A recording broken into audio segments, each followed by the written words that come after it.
নমস্কার, অমৃত সুরলহরীতে সবাইকে স্বাগত জানাই। আমি সুপ্রিয়া। আজ আবার আপনাদের সঙ্গে শ্রী শ্রী মা সারদা দেবীর কথা নিয়ে আলোচনা করতে এলাম। আজ আমরা শুনব ময়মনসিংহের উমেশচন্দ্র দত্তের স্মৃতিতে মা।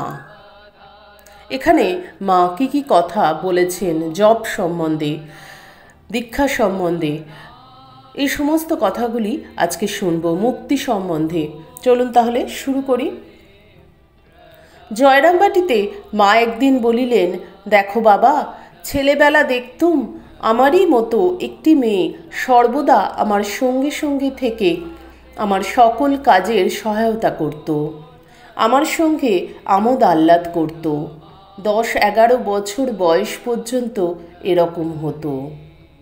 একদিন মা বলিলেন, ঠাকুর চলে যাবার কিছুকাল পর থেকে প্রায়ই দেখতুম দাড়ি টাড়িওয়ালা এক সন্ন্যাসী আমাকে পঞ্চতপা করবার কথা বলতেন। প্রথম প্রথম আমি তেমন খেয়াল করিনি, পঞ্চতপা কি তাও তত জানতুম না। তিনি ক্রমেই পীড়াপিড়ি করতে লাগলেন।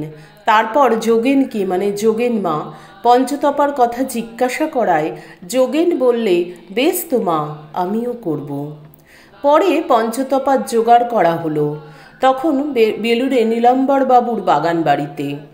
চারিদিকে ঘুঁটের আগুন, উপরে সূর্যের প্রখর তেজ। প্রাতে স্নান করে কাছে গিয়ে দেখি আগুন গম গম করে জ্বলছে। প্রাণে বড়ই ভয় হলো, কি করে ওর ভিতর যাব আর সূর্যাস্ত পর্যন্ত সেখানে বসে থাকব। পরে ঠাকুরের নাম করে ঢুকে দেখি আগুনের কোনো তেজ নেই। এভাবে 7 দিন কাজ করি, কিন্তু বাবা, শরীরের বর্ণ যেন কালো ছাই হয়ে গেছিল। এরপর আর সে সন্ন্যাসীকে দেখি নাই। আমি জিজ্ঞাসা করিয়াছিলাম, মা, ঠাকুর বলেছেন যারা তাঁর কাছে যাবে তাদের শেষ জন্ম, আপনার কাছে যারা আসবে তাদের কি হবে? মা, কি আর হবে বাবা, এখানেও তাই হবে। ভক্ত, মা, আপনার কাছ থেকে যারা মন্ত্র নিয়েছে তারা যদি কোনো রকম জপ তপ না করে তবে তাদের পরিণাম কি হবে? মা, কি আর হবে, তোমরা অত ভাবনা করো কেন? মনের বাসনা কামনা যা আছে পূরণ করে নাও, পরে রামকৃষ্ণ লোকে গিয়ে চির শান্তি ভোগ করবে। ঠাকুর তোমাদের জন্য নতুন রাজ্য তৈরি করেছেন। কোনো ভক্ত মন্ত্র কিভাবে অঙ্গুলিতে জপ করিতে হইবে ভুলিয়া যাওয়ায় উহা মায়ের কাছে জানিয়া লইবার জন্য আমাকে অনুরোধ করিয়া পত্র দেন। মা উহা শুনিয়া বলিলেন, ওতে আর কি আসে যায়, একরকমে করলেই হয়, এ সকল তো মন আনবার জন্য। একটি ভক্ত একদিন উদ্বোধনে মাকে প্রণাম করিবার সময় বলিলেন যে তাহার স্ত্রী মন্ত্র ভুলিয়া গিয়াছেন, কিন্তু তাহাকে পুনরায় কলকাতা আনাও তাহার পক্ষে কষ্টসাধ্য। মা শুনিয়া বলিলেন, তা ভুলে গেছে, তাতে আর কি হয়েছে, ঠাকুরকে স্মরণ মনন করলেই হবে। মুক্তি ও ভক্তি প্রসঙ্গে একদিন জিজ্ঞাসা করিয়াছিলাম। মা বলিলেন, মুক্তি তো প্রতিক্ষণেই দেওয়া যায়, কিন্তু ভক্তি ভগবান সহজে দিতে চান না। কথাগুলি এমনভাবে বলিলেন যেন মুক্তি তাহার হাতের মুঠোর ভিতর। কথাটা বলিয়াই চলিয়া গেলেন। সূচি অসুচি বিষয়ে মা একদিন বলিলেন, দেখো বাবা, ঠাকুর বড়ই পেট রোগা ছিলেন। আমি নবতে থেকে ঠাকুরের ইচ্ছা মতো শুক্তো ঝোল এসব রেঁধে দিতুম। মাসের মধ্যে 3 দিন মেয়েরা ওসব করতে পারে না। সে কয়দিন মায়ের ওখান থেকে, মানে মা কালীর ওখান থেকে প্রসাদ আসত, তা খেলেই ঠাকুরের অসুখ বাড়ত। একদিন ঠাকুর আমাকে বললেন, দেখো, তুমি এই 3 দিন রান্না না করাতে আমার অসুখটা বেড়েছে, তুমিও কদিন কেন রাঁধলে না? আমি বললুম, মেয়েদের অসুচির 3 দিন কাউকে রেঁধে দিতে পারে না। ঠাকুর বললেন, কে বললে পারে না? তুমি আমাকে দেবে, তাতে দোষ হবে না। বলো তো, অশুচি তোমার শরীরের কোন জিনিসটা? চামড়া না মাংস না হাড় না মজ্জা? দেখো, মনই সূচি অশুচি, বাইরে অশুচি বলে কিছু নেই।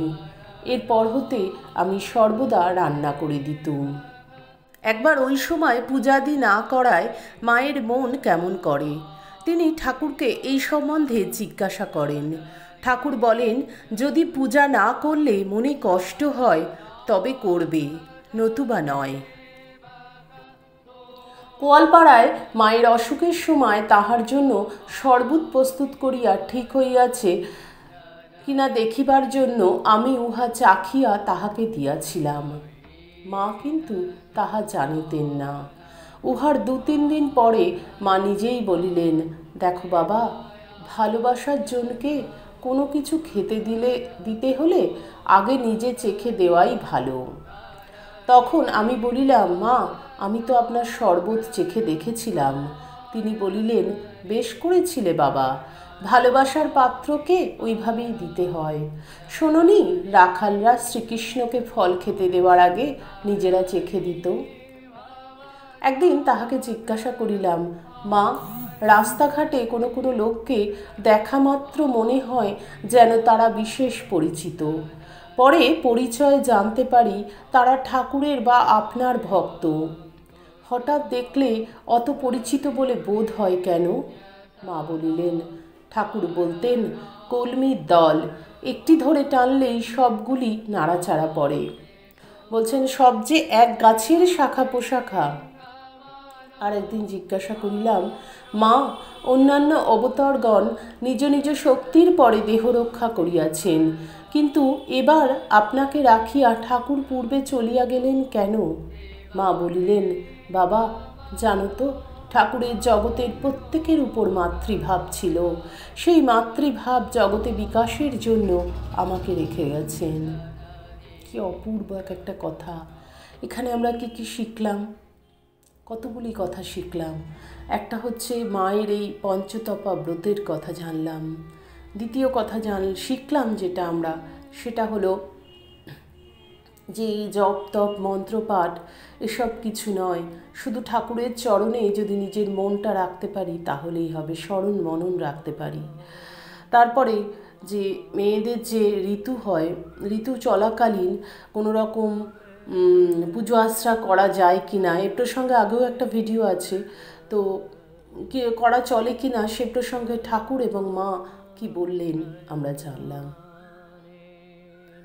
অপূর্ব কথা। এবং ঠাকুর কেন মাকে রেখে চলে গেলেন সে কথাও আমরা জানলাম।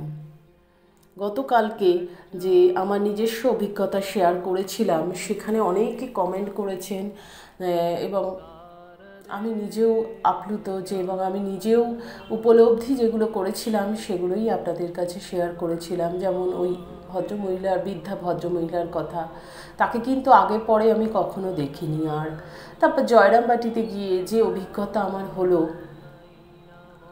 সত্যিকারের, অনেকে হয়তো বলেন যে নিজের অভিজ্ঞতা শেয়ার করা নিয়ে, কিন্তু আমার মনে হয় আমরা যদি 5 জনের কথা তুলে ধরতে পারি, তারা যারা লিখে গেছেন, তাহলে আমরা নিজেরা যে ঠাকুরকে দেখতে পাচ্ছি, ঠাকুর মায়ের স্মরণ মনন করে তাদের যে অনুভূতি আমাদের মধ্যে যে হচ্ছে, তো সেটা জানলে ক্ষতি কী?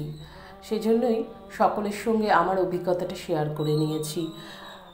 তো আজকের আলোচনাও আশা করি আপনাদের সকলের খুব ভালো লাগলে প্রতিদিনের মতো লাইক, কমেন্ট, শেয়ার করবেন। যারা চ্যানেলটি সাবস্ক্রাইব করেছেন তাদেরকে অসংখ্য ধন্যবাদ। যারা আমাদের চ্যানেলে নতুন বন্ধু তাদের কাছে অনুরোধ রইল চ্যানেলটি সাবস্ক্রাইব করে পাশের বেল আইকনটি ক্লিক করে রাখবেন। তাহলে আমি যখনই কোনো ভিডিও আপলোড করব আপনারা তার নোটিফিকেশন সবার আগে পেয়ে যাবেন। ঠাকুর মায়ের কৃপায় আপনারা সকলে খুব ভালো থাকুন, সুস্থ থাকুন, সকলের মঙ্গল হোক, সকলের ভালো হোক। ঠাকুর মায়ের চরণে আভূমি লুণ্ঠিত প্রণাম জানিয়ে আজকের ভিডিও এখানেই শেষ করছি। আবার আপনাদের সঙ্গে দেখা হবে আগামী ভিডিওতে। হরি ওম তৎসৎ। শ্রীরামকৃষ্ণ অর্পণমস্তু। জয় মা শারদেশ্বরী, জয় তু স্বামীজি মহারাজ।